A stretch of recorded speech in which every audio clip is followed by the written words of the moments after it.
ಸ್ನೇಹಿತರೆ ನಮಸ್ತೆ. ತುಂಬಾ ಜನ ಹೇಳ್ತಾರೆ, ಪುನೀತ್ ಅವರೇ, ಸತ್ಯ ಹೇಳಬೇಕು ಅಂದ್ರೆ ಧೈರ್ಯ ಬೇಕು ಕಣ್ರಿ ಅಂತ. ನಾನು ಹೇಳ್ತೀನಿ, ಸತ್ಯ ಹೇಳಬೇಕು ಅಂತ ಅಂದ್ರೆ ಧೈರ್ಯ ಬೇಕಿಲ್ಲ.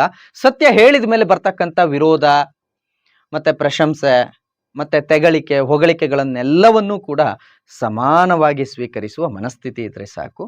ಯಾರು ಬೇಕಾದರೂ ಸತ್ಯವನ್ನ ಹೇಳ್ಬೋದು. ಅಂಥದ್ದೇ ಒಂದು ಸತ್ಯವನ್ನ ಇವತ್ತು ನಾನು ನಿಮ್ಮ ಮುಂದೆ ಹೇಳೋದಕ್ಕೆ ಬರ್ತಾ ಇದ್ದೀನಿ. ಕಾರಣ ಇಷ್ಟೇ, ಈ ಹಿಂದೆ ಸುಮಾರು 6-7 ವರ್ಷಗಳ ಹಿಂದೆ ನಾನು ಕ್ಯಾಬ್ ಡ್ರೈವರ್ ಆಗಿ ಕೆಲಸ ಮಾಡ್ತಾ ಇದ್ದಾಗ ನಾರಾಯಣ ಮೂರ್ತಿ ಅನ್ನೋರು ನನಗೆ ಏರ್ಪೋರ್ಟಿಂದ ಪಿಕಪ್ ಆಗ್ತಾರೆ. ಅವರು ನನ್ನ ಗುರ್ತಿಡ್ದು ಮಾತಾಡಿಸ್ತಾರೆ, ನೀವು ಪುನೀತ್ ಅವರಲ್ವಾ ಅಂತ. ಹೌದು ಸರ್ ಅಂತೀನಿ. ನಿಮ್ಮ ಅನೇಕ ವಿಡಿಯೋಗಳನ್ನು ನಾನು ನೋಡಿದ್ದೀನಿ ಪುನೀತ್, ಆದರೆ ನೀವು ತಪ್ಪು ತಿಳ್ಕೊಳ್ಳಲ್ಲ ಅಂತ ಅಂದರೆ ಒಂದು ಸಲಹೆ ಕೊಡ್ಬೋದಾ? ಖಂಡಿತವಾಗಿಯೂ ಹೇಳಿ ಸರ್ ಅಂತೀನಿ. ಆಗ ಅವ್ರು ಹೇಳ್ತಾರೆ, ಪುನೀತ್ ನೀವು ಮಾತಾಡಿ ತಪ್ಪಿಲ್ಲ, ಬಟ್ ಆದರೆ ನೀವು ಮಾತಾಡುವಾಗ ಆ ಆಕ್ರೋಶವನ್ನು ಕಮ್ಮಿ ಮಾಡಿ, ಮತ್ತು ಕೆಲವು ಮಾತುಗಳು ಅನಾವಶ್ಯಕವಾಗಿ ಬೇಡ, ಅಗ್ರೆಸಿವ್ನೆಸ್ನ ಕಮ್ಮಿ ಮಾಡಿ, ಮಾತಿನಲ್ಲಿ ಹಿಡಿತಾ ಇರಲಿ ಅಂತ ಅವರು ಕೊಟ್ಟ ಸಲಹೆ ನಾನು ಮುಂದೆ ಕೂಡ ನನ್ನ ಜೀವನದಲ್ಲಿ ಅಳವಡಿಸ್ಕೊಂಡಿದ್ದೀನಿ. ನನ್ನ ಹೋರಾಟ ಜೀವನದಲ್ಲಿ ಅವರ ಆ ಮಾತುಗಳನ್ನು ನಾನು ಅನೇಕ ಬಾರಿ ನೆನಪಿಸ್ಕೊಂಡಿದ್ದೀನಿ. ಖಂಡಿತವಾಗಿಯೂ ನಾನು ನಾರಾಯಣ ಮೂರ್ತಿ ಅವರಿಗೆ ಧನ್ಯವಾದಗಳನ್ನು ತಿಳಿಸ್ತೀನಿ. ಸ್ನೇಹಿತರೆ, ಅವರು ನಿವೃತ್ತ ನ್ಯಾಯಾಧೀಶರು ಕೂಡ ಹೌದು. ಅವರು ಮುಂದುವರೆದು ನನಗೆ ಹೇಳ್ತಾರೆ, ಪುನೀತ್ ನಿಮಗೆ ಸಾಧ್ಯವಾದಾಗ ಒಬ್ಬ ವ್ಯಕ್ತಿಯ ಹೆಸರನ್ನು ಹೇಳ್ತೀನಿ, ಅವ್ರ ಬಗ್ಗೆ ನಾಡಿನ ಜನರಿಗೆ ಪರಿಚಯ ಮಾಡಿ ಅಂತ ಹೇಳಿರ್ತಾರೆ.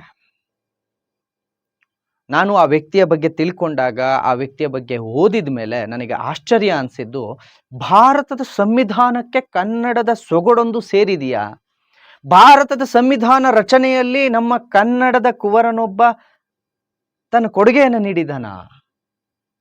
ಅಷ್ಟೇ ಅಲ್ಲ, ಬರ್ಮಾ ದೇಶದ ಸಂವಿಧಾನ ರಚನೆಯಲ್ಲೂ ಕೂಡ ನನ್ನ ಕನ್ನಡದ ಕುವರನೊಬ್ಬ ಕೆಲಸ ಮಾಡಿದ್ದಾನೆ.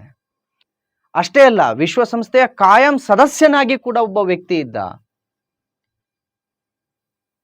ಅಬ್ಬಾ, ಅಷ್ಟೇ ಅಲ್ಲ, ಜಮ್ಮು ಮತ್ತು ಕಾಶ್ಮೀರದ ಪ್ರಧಾನಿಯಾಗಿ ಸೇವೆ ಸಲ್ಲಿಸಿದ್ದಾನೆ ನಮ್ಮ ಕನ್ನಡದ ಕುವರನೊಬ್ಬ. ಈ ವ್ಯಕ್ತಿಯ ಬಗ್ಗೆ ಇವತ್ತು ಕನ್ನಡಿಗರನ್ನ ಕೇಳಿದ್ರೆ ಕೇವಲ ಬೆರಳೆಣಿಕೆಯಷ್ಟು ಜನ ಮಾತ್ರ ಈ ವ್ಯಕ್ತಿ ಬಗ್ಗೆ ಹೇಳಬಲ್ಲರು, ಈ ವ್ಯಕ್ತಿ ಹೆಸರು ಕೇಳಿದಾಗ ಮಾತಾಡಬಲ್ಲರು. ಸ್ನೇಹಿತರೆ, ನಿಮ್ಮೆಲ್ಲರಿಗೂ ಕೂಡ ಗೊತ್ತಿರಲಿ, ಭಾರತದ ಸಂವಿಧಾನಕ್ಕೆ ಬಹಳ ದೊಡ್ಡ ಕೊಡುಗೆಯನ್ನು ಕೊಟ್ಟಂತಹ ವ್ಯಕ್ತಿ ಮತ್ತಿನ್ಯಾರೂ ಅಲ್ಲ, BN ರಾವ್, ಬೆನಗಲ್ ನರಸಿಂಗ ರಾವ್ ಅಂತ ಹೇಳಿ. ಯಾಕೆ ನಾನು ಇವ್ರ ಬಗ್ಗೆ ಹೇಳಬೇಕಾದ್ರೆ ಬರ್ದು ಬೋರ್ಡ್ ಮೇಲೆ ಹೇಳ್ತಾ ಇದ್ದೀನಿ ಅಂತ ಅಂದ್ರೆ, ಈ ವ್ಯಕ್ತಿ ಬಗ್ಗೆ ಪರಿಚಯ ಮಾಡೋದು ಅಷ್ಟು ಸುಲಭ ಅಲ್ಲ. ಯಾಕೆ ಅಂತ ಅಂದ್ರೆ ಅವರ ಸಾಧನೆಗಳು ನೆನಪಿನಲ್ಲಿ ಇಡ್ಕೊಂಡು ಹೇಳಬಹುದಾದಷ್ಟು ಕಡಿಮೆ ಅಲ್ಲ, ಅದು ಅಷ್ಟು ಸುಲಭವೂ ಅಲ್ಲ. ಹಾಗಾಗಿ ಎಲ್ಲವನ್ನು ಬರೆದಿಟ್ಕೊಂಡಿದ್ದೀನಿ ನಿಮಗೆ ಅವ್ರ ಬಗ್ಗೆ ಪರಿಚಯ ಮಾಡಬೇಕು ಅಂತ ಹೇಳಿ. ನಾನು ಅವತ್ತೇ ಪರಿಚಯ ಮಾಡಬಹುದಿತ್ತು, ಆದರೆ ಅವತ್ತು ನಾನು ಪರಿಚಯ ಮಾಡಿದ್ರೆ ಕೇವಲ ಬೆರಳೆಣಿಕೆಯಷ್ಟು ಜನ ಮಾತ್ರ ನೋಡ್ತಿದ್ರು. ಆದರೆ ಇವತ್ತು ನನ್ನ ನಾಡಿನ ಪ್ರೀತಿಯ ನನ್ನ ಎಲ್ಲ ಸ್ನೇಹಿತರು, ಬಂಧು ಬಳಗ, ನಿಮ್ಮೆಲ್ಲರ ಸಹಾಯದಿಂದ, ನಿಮ್ಮೆಲ್ಲರ ಪ್ರೋತ್ಸಾಹದಿಂದ, ನಿಮ್ಮೆಲ್ಲರ ಪ್ರೀತಿ ಮತ್ತು ಅಭಿಮಾನದಿಂದ ನಾನಿವತ್ತು ನನ್ನದೇ ಆದ ಒಂದು ವೇದಿಕೆಯನ್ನು ಕಟ್ಟಿಕೊಂಡಿದ್ದೀನಿ. ಇವತ್ತು ನಾನು ಮಾತಾಡಿದ್ರೆ ಆ ವಿಚಾರ ಲಕ್ಷಾಂತರ ಜನರಿಗೆ ತಲುಪುತ್ತೆ. ಇವತ್ತು ಸರಿಯಾದ ಸಮಯ ಈ ವ್ಯಕ್ತಿಯನ್ನು ಪರಿಚಯಿಸೋದಕ್ಕೆ.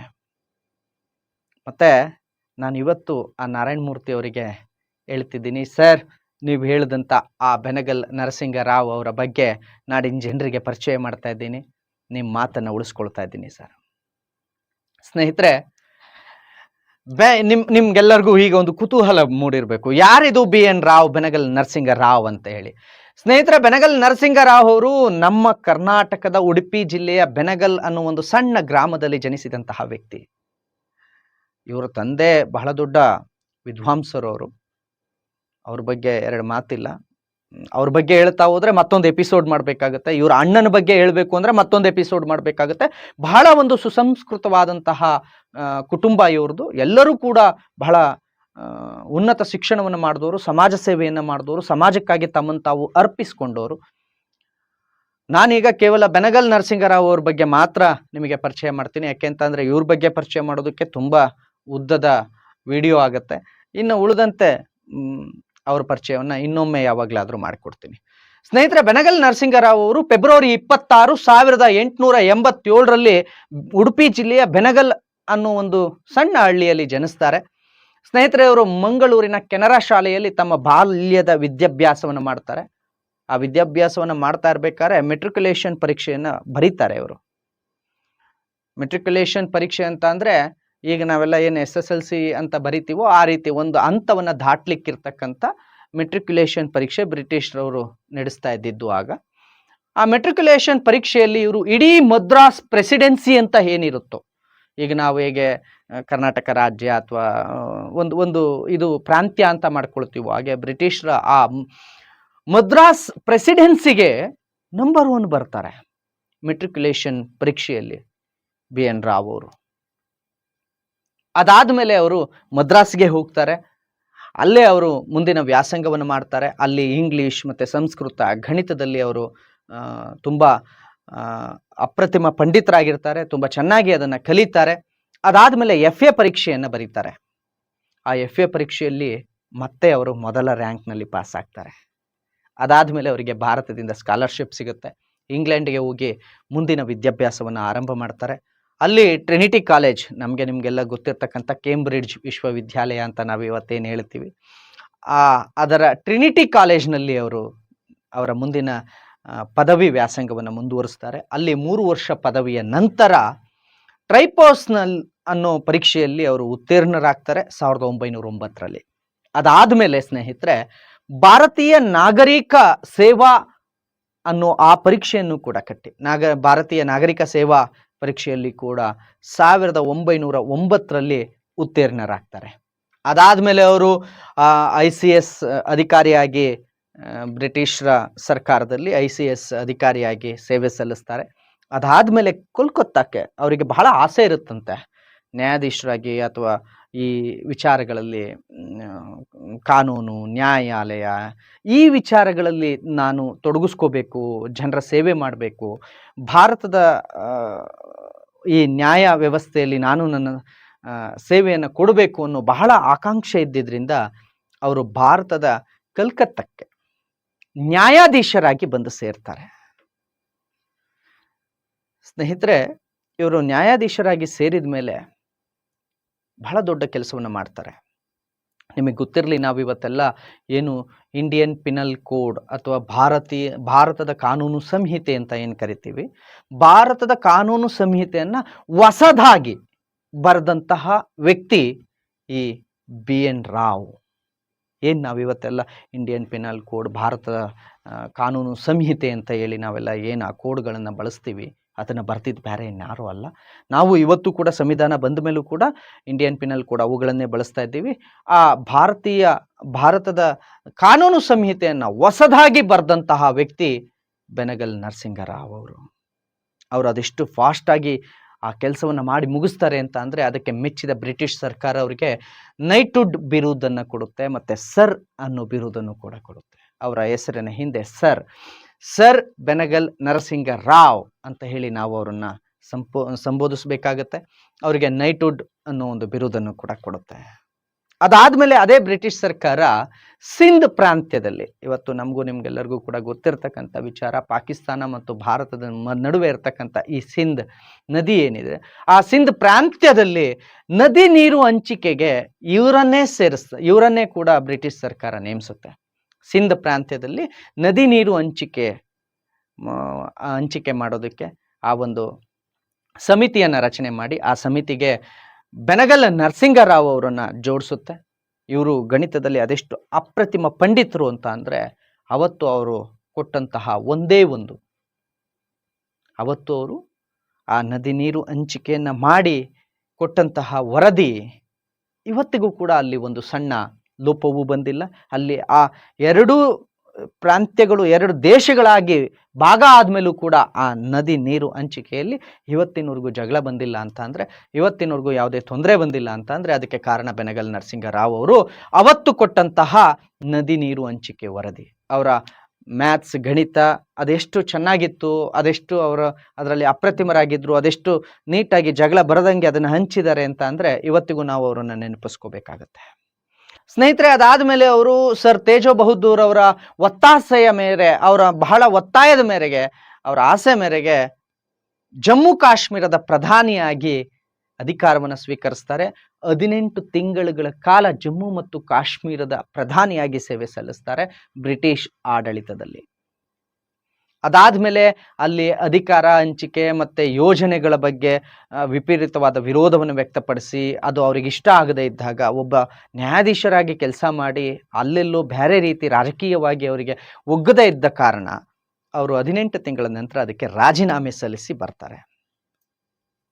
ಅದಾದ್ಮೇಲೆ 1946ರಲ್ಲಿ ಭಾರತದ ಸಂವಿಧಾನ ಸಮಿತಿಯ ಏನೊಂದು ಸಮಿತಿ ರಚನೆ ಆಯಿತು. ಈಗ ಬ್ರಿಟಿಷ್ ಸರ್ಕಾರ ಭಾರತಕ್ಕೆ ಸ್ವಾತಂತ್ರ್ಯವನ್ನು ಕೊಡೋದಕ್ಕೆ ತೀರ್ಮಾನ ಮಾಡಿ ಆದ್ಮೇಲೆ 1946ರಲ್ಲಿ ಯಾವಾಗ ಬ್ರಿಟಿಷ್ ಸರ್ಕಾರ ಸ್ವಾತಂತ್ರ್ಯವನ್ನು ಕೊಡೋದು ಬಹುಪಾಲು ತೀರ್ಮಾನ ಆಗೋಗುತ್ತೆ, ಇನ್ನು ಭಾರತ ಏನಿದ್ರು ಸಂವಿಧಾನವನ್ನು ರಚನೆ ಮಾಡ್ಕೋಬೇಕಾಗತ್ತೆ. ಆಗ ಭಾರತ ಸಂವಿಧಾನ ಸಮಿತಿ ಅಂತ ಏನ್ ರಚನೆ ಆಗುತ್ತೆ, ಅದಕ್ಕೆ ಸಲಹೆಗಾರರನ್ನಾಗಿ ಬೆನಗಲ್ ನರಸಿಂಗರಾವ್ ಅವರನ್ನ ಜೋಡಿಸ್ತಾರೆ. ಸ್ನೇಹಿತರೆ, ಬಹಳ ಸೂಕ್ಷ್ಮವಾದ ವಿಚಾರ, ಇದುವರೆಗೂ ಕೂಡ ಯಾರು ಮಾತಾಡೋದಿಲ್ಲ. ಯಾಕೆ ಅಂತ ಅಂದ್ರೆ ಮಾತಾಡಿದ್ರೆ ವಿರೋಧಗಳು ಬರಬಹುದು ಅಂತ. ನಾನಂತೂ ಖಂಡಿತ ಆ ವಿರೋಧಗಳಿಗೆ ಎದುರೋದಿಲ್ಲ. ಸತ್ಯವನ್ನ ತಿಳಿಸೋದಕ್ಕೆ ನನಗಾವ ಭಯವೂ ಇಲ್ಲ, ಬೇಸರವೂ ಇಲ್ಲ. ಸತ್ಯವನ್ನ ಹೇಳುವ ಮನಸ್ಸಿರೋದ್ರಿಂದ ನಾನು ಈ ಸತ್ಯವನ್ನ ಹೇಳ್ತಾ ಇದ್ದೀನಿ. ಸ್ನೇಹಿತರೆ, ಬೆನಗಲ್ ನರಸಿಂಗರಾವ್ ಕನ್ನಡದ ಒಬ್ಬ ವ್ಯಕ್ತಿ, ಕನ್ನಡದ ಒಬ್ಬ ಕುವರ, ಉಡುಪಿಯ ಬೆನಗಲ್ ಅನ್ನೋ ಸಣ್ಣ ಹಳ್ಳಿಯಲ್ಲಿ ಹುಟ್ಟಿದ್ದ. ಇದೇ BN ರಾವ್ ಅವರು ಭಾರತದ ಸಂವಿಧಾನ ಸಮಿತಿಯ ಸಲಹೆಗಾರರಾಗಿ ನೇಮಕರಾಗ್ತಾರೆ 1946ರಲ್ಲಿ.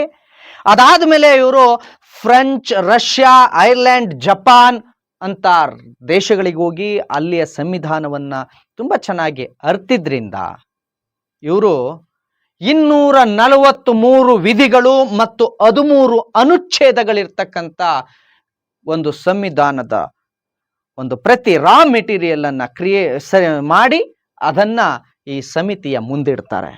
Is the person.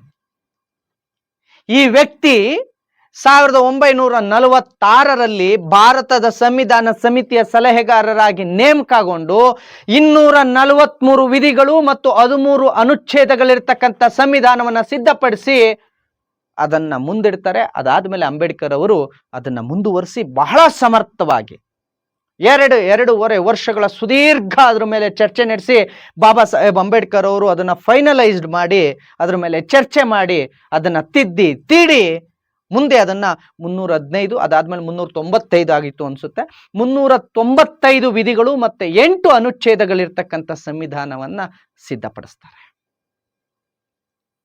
ಸ್ನೇಹಿತರೆ, ಸಂವಿಧಾನಕ್ಕೆ ಬಹಳ ದೊಡ್ಡ ಕೊಡುಗೆಯನ್ನು ಕೊಟ್ಟಂತಹ BN ರಾವ್ ನ್ಯಾಯಾಧೀಶರಾಗಿ ಕೆಲಸ ಮಾಡಿ, ICS ನ ಅಧಿಕಾರಿಯಾಗಿ ಕೆಲಸ ಮಾಡಿ, ಸಿಂಧ್ ಪ್ರಾಂತ್ಯದ ನೀರಿನ ಹಂಚಿಕೆಯ ವರದಿ ಸಮಿತಿಯ ಅವರಾಗಿ ಕೆಲಸ ಮಾಡಿ ಅನೇಕ ಕೆಲಸಗಳನ್ನು ಮಾಡಿ ಅಷ್ಟೆಲ್ಲ ಪರಿಣಿತಿ ಹೊಂದಿದ್ದಂತಹ BN ರಾವ್ ಅವರು ಭಾರತದ ಸಂವಿಧಾನ ಸಮಿತಿಯ ಸಲಹೆಗಾರರಾಗಿ ಒಂದು 243 ವಿಧಿಗಳು 13 ಅನುಚ್ಛೇದಗಳಿರ್ತಕ್ಕಂಥ ಬಹಳ ದೊಡ್ಡ ಒಂದು ಸಂವಿಧಾನವನ್ನು ಸಿದ್ಧಪಡಿಸಿ ಅದನ್ನ ಸಮಿತಿ ಮುಂದಿಡ್ತಾರೆ. ಆದರೆ ಇವತ್ತಿಗೂ ಕೂಡ ನಮ್ಗೆ ಯಾರಿಗೂ ಅವರ ಪರಿಚಯ ಇಲ್ಲ, ಅವರ ಹೆಸರು ಗೊತ್ತಿಲ್ಲ.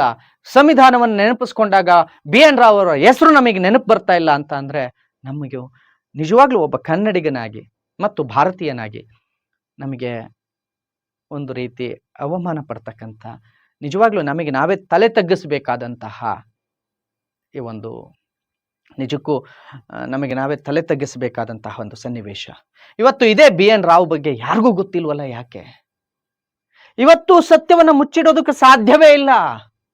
ಸ್ನೇಹಿತರೆ, ಈ ದೇಶದ ಮೊದಲ ರಾಷ್ಟ್ರಪತಿ ಡಾಕ್ಟರ್ ಬಾಬು ರಾಜೇಂದ್ರ ಪ್ರಸಾದ್ ರವರು ಅವರ ಕಾನ್ಸ್ಟಿಟ್ಯೂಷನ್ನ ಒಂದು ಕೃತಿಗೆ ಮುನ್ನುಡಿ ಬರಿತಾ ಹೇಳ್ತಾರೆ, ಡಾಕ್ಟರ್ BR ಅಂಬೇಡ್ಕರ್ ಅವರು ಕಾನ್ಸ್ಟಿಟ್ಯೂಷನ್ನ ಮುಂದಕ್ಕೆ ತೆಗೆದುಕೊಂಡು ಹೋದಂತಹ ಒಬ್ಬ ಪೈಲಟ್. ಅದೇ ರೀತಿ ಆ ಕಾನ್ಸ್ಟಿಟ್ಯೂಷನ್ಗೆ ಫೌಂಡೇಶನ್ ಹಾಕಿದ್ದು ಬೆನಗಲ್ ನರಸಿಂಗರಾವ್, ಸರ್ ಬೆನಗಲ್ ನರಸಿಂಗರಾವ್ ಅಂತ ಬರೀತಾರೆ. ಡಾಕ್ಟರ್ BR ಅಂಬೇಡ್ಕರ್ ಅವರು ಕೂಡ ಒಂದು ಮಾತನ್ನು ಹೇಳ್ತಾರೆ, ಇದು ಕಡತಗಳಲ್ಲಿ ದಾಖಲಾಗಿರ್ತಕ್ಕಂಥ ಮಾತು. ಡಾಕ್ಟರ್ BR ಅಂಬೇಡ್ಕರ್ ಅವರು ಸ್ವತಃ ಹೇಳಿರ್ತಕ್ಕಂಥ ಮಾತು ಇದು ಕಡತದಲ್ಲಿದೆ. ಇವತ್ತು ಸಂವಿಧಾನ ರಚನೆಯ ಈ ವಿಚಾರದಲ್ಲಿ ನನಗೆ ಎಷ್ಟು ಕೀರ್ತಿ ಬರ್ತಿದೆಯೋ, ಪ್ರಶಂಸೆಗಳು ಬರ್ತಿದೆಯೋ, ಇದರಲ್ಲಿ ಬಹುದೊಡ್ಡ ಭಾಗ ಸರ್ BN ರಾವ್ ಅವರಿಗೆ ಸೇರ್ಬೇಕು, ಸರ್ ಬೆನಗಲ್ ನರಸಿಂಗರಾವ್ ಅವರಿಗೆ ಸೇರ್ಬೇಕು ಅಂತ ಡಾಕ್ಟರ್ BR ಅಂಬೇಡ್ಕರ್ ಅವರು ಹೇಳ್ತಾರೆ. ಆದ್ರೆ ಇವತ್ತಿಗೂ ಕೂಡ ಈ ವ್ಯಕ್ತಿ ಬಗ್ಗೆ ನಮಗೆ ಗೊತ್ತಿಲ್ಲ. ಸ್ನೇಹಿತರೆ, ಈ BN ರಾವ್ ಅವರ ಜ್ಞಾನ ಯಾವ ಮಟ್ಟಕ್ಕಿತ್ತು ಅಂತ ಅಂದ್ರೆ, ಸ್ವತಃ ಅಮೆರಿಕಾದ ಸರ್ವೋಚ್ಚ ನ್ಯಾಯಾಲಯದ ನ್ಯಾಯಾಧೀಶರು ಭಾರತದ ವಿದೇಶಾಂಗ ಸೆಕ್ರೆಟರಿ ಜನರಲ್ ಗಿರಿಜಾಶಂಕರ್ ಬಾಜಪೇಯಿ ಅವ್ರ ಜೊತೆ ಮಾತಾಡ್ತಾ ಹೇಳ್ತಾರಂತೆ, ಅಮೆರಿಕ ಅಧ್ಯಕ್ಷರೇನಾದ್ರೂ ಮುಂದಿನ ಅಮೆರಿಕ ಸರ್ವೋಚ್ಚ ನ್ಯಾಯಾಲಯದ ನ್ಯಾಯಾಧೀಶರು ಯಾರಾಗಬೇಕು ಅಂತ ಕೇಳಿದ್ರೆ ನಾನು ಬೆನಗಲ್ ನರಸಿಂಗರಾವ್ ಅವರ ಹೆಸರನ್ನ ಸೂಚಿಸ್ತೀನಿ ಅಂತಹ ಸ್ವತಃ ಅಮೆರಿಕ ಸರ್ವೋಚ್ಚ ನ್ಯಾಯಾಲಯದ ನ್ಯಾಯಾಧೀಶರು ಹೇಳ್ತಾರೆ. ಇದು ಕನ್ನಡದ ಕುವರನೊಬ್ಬನಿಗೆ ಅಮೆರಿಕದ ಸರ್ವೋಚ್ಚ ನ್ಯಾಯಾಲಯದ ನ್ಯಾಯಾಧೀಶರು ಕೊಟ್ಟಂತಹ ಬಿರುದು, ಅವರಿಗಿದ್ದಂತಹ ನಂಬಿಕೆ. ಸ್ನೇಹಿತರೆ, ಮುಂದೆ ಬರ್ಮಾ ದೇಶ ಕೂಡ ನಮ್ಮ ಕನ್ನಡದ ಕುವರನಾದಂತಹ ಬೆನಗಲ್ ನರಸಿಂಗರಾವ್ ಅವರನ್ನ ಬಳಸ್ಕೊಳ್ಳುತ್ತೆ, ಅವರ ದೇಶದ ಸಂವಿಧಾನ ರಚನೆಗೆ ಅವರನ್ನ ನೇಮಿಸುತ್ತೆ. ಈ ಬೆನಗಲ್ ಅವರು ಬರ್ಮಾ ದೇಶದ ಸಂವಿಧಾನ ರಚನೆಯಲ್ಲೂ ಕೂಡ ಬಹಳ ದೊಡ್ಡ ಕಾರ್ಯವನ್ನು ಮಾಡ್ತಾರೆ. ಅದಾದ್ಮೇಲೆ ವಿಶ್ವಸಂಸ್ಥೆಯ ಕಾಯಂ ಭಾರತೀಯ ಪ್ರತಿನಿಧಿಯಾಗಿ ಇರ್ತಾರೆ. ಇವರ ಸಾಧನೆಗಳನ್ನ ಹೇಳಬೇಕು ಅಂತ ಅಂದ್ರೆ ಈ ಸಣ್ಣ ವಿಡಿಯೋ ಸಾಕಾಗುವುದಿಲ್ಲ. ಬೆನಗಲ್ ಅವರಿಗೆ ಅನೇಕ ಬಿರುದುಗಳಿತ್ತು.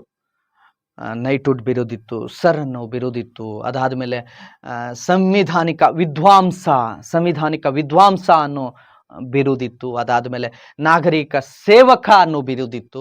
ಅದಾದ್ಮೇಲೆ ನ್ಯಾಯವಾದಿ ಅನ್ನೋ ಬಿರುದಿತ್ತು. ಹೀಗೆ ಅನೇಕ ಬಿರುದುಗಳನ್ನು ತೆಗೆದುಕೊಂಡಂತಹ ಅನೇಕ ರೀತಿಯಲ್ಲಿ ಹೆಸರು ಗಳಿಸಿದಂತಹ ವ್ಯಕ್ತಿ ನಮ್ಮ ಕನ್ನಡದ ಹೆಮ್ಮೆಯ ಉಡುಪಿ ಜಿಲ್ಲೆಯ ಬೆನಗಲ್ ನರಸಿಂಗರಾವ್ ಅವರು. ಇವತ್ತು ಕನ್ನಡದ ಬೆರಳೆಣಿಕೆಯ ಜನರಿಗೂ ಕೂಡ ಈ ವ್ಯಕ್ತಿಯ ಪರಿಚಯವಿಲ್ಲ. ಭಾರತದ ಸಂವಿಧಾನ ರಚನೆಯಲ್ಲಿ ಬಹಳ ದೊಡ್ಡ ಪಾತ್ರವನ್ನ ಕೊಟ್ಟಂತಹ ವ್ಯಕ್ತಿ ನಮ್ಮ ಕನ್ನಡದ ಬೆನಗಲ್ ನರಸಿಂಗರಾವ್. ಇದು ನಮಗೆ ಹೆಮ್ಮೆ ಅಲ್ವಾ ಸ್ನೇಹಿತರೆ? ಹಾಗಾದ್ರೆ ಈ ವ್ಯಕ್ತಿಯ ಪರಿಚಯ ಯಾಕೆ ಜನರಿಗೆ ಆಗ್ಲಿಲ್ಲ ಅಂತ ಅಂದ್ರೆ ನನಗನ್ಸೋದು ಅವರ ಜಾತಿ ಕಾರಣವಾಯ್ತಾ ಗೊತ್ತಿಲ್ಲ. ಜಾತಿ ಯಾವುದೇ ಇರಲಿ, ಅವರ ಕೆಲಸ, ಅವರ ಕಾರ್ಯ ನಮ್ಮನ್ನ ಸದಾಕಾಲ ನೆನಪಿಸ್ತಾ ಇರಬೇಕು. ಸ್ನೇಹಿತರೆ, ಈ ಕನ್ನಡದ ಕುವರನನ್ನ ಯಾರು ಬೇಕಾದ್ರೂ ಮರಿಬಹುದು, ಆದ್ರೆ ನೀವು ಮರಿಬಾರದು.